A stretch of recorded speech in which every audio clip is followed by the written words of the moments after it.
The holy Eid-ul-Azha is being celebrated in the country with this religious fervor and sacrifice, ignoring rain. Worshippers participated in the Eid congregation in various Eidgahs and the masjid in the morning. The country's largest Eid congregation was held at Gori Shahid Maidan in Dinajpur.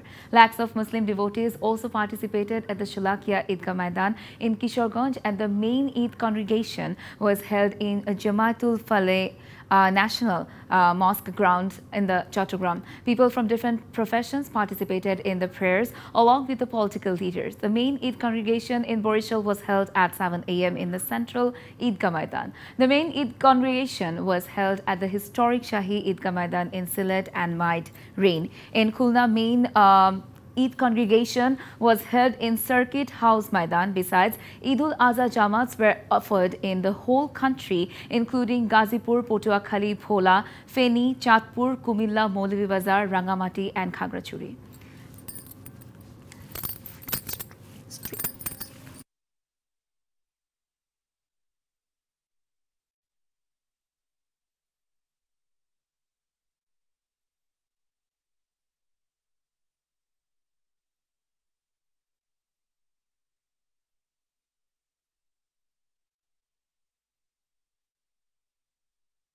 নগদের কাছে সব গ্রাহকই প্রিয়, তাই তো সারা দেশে cash out charge সবচেয়ে কম।